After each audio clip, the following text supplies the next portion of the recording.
শেখ হাসিনাকে দেশে ফেরাতে সম্প্রতি দিল্লিকে চিঠি পাঠানো হয়েছে। সেই চিঠির জবাবের অপেক্ষায় আছে ঢাকা।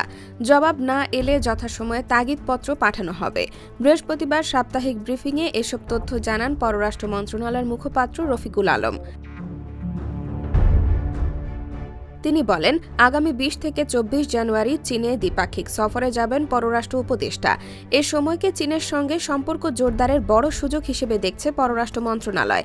সেখানে দ্বিপক্ষীয় বৈঠকে বাণিজ্য, রোহিঙ্গা সংকট, কৃষি সহ বিভিন্ন বিষয়ে আলোচনা হবে।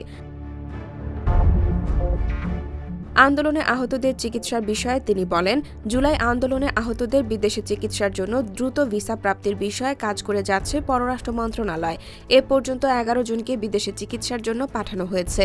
২ জন চিকিৎসা নিয়ে দেশে ফিরেছেন। এর আগে মানবতা বিরোধী অপরাধের অভিযোগে সাবেক প্রধানমন্ত্রী শেখ হাসিনাকে ফেরত পাঠাতে ভারতের কাছে চিঠি পাঠিয়েছে বাংলাদেশ। গত ২৩ ডিসেম্বর পররাষ্ট্র উপদেষ্টা মোহাম্মদ তৌহিদ হোসেন সাংবাদিকদের জানিয়েছেন, সাবেক প্রধানমন্ত্রীকে বিচারের সম্মুখীন করার জন্য বাংলাদেশ ফেরত চেয়েছে। এটা ভারতকে জানানো হয়েছে। একই দিন সকালে স্বরাষ্ট্র উপদেষ্টা বলেছেন, শেখ হাসিনাকে প্রত্যর্পণের জন্য ভারতকে অনুরোধ জানাতে পররাষ্ট্র মন্ত্রণালয়ে পাঠানো হয়েছে। এটি প্রক্রিয়াধীন আছে। IBTV USA, new York.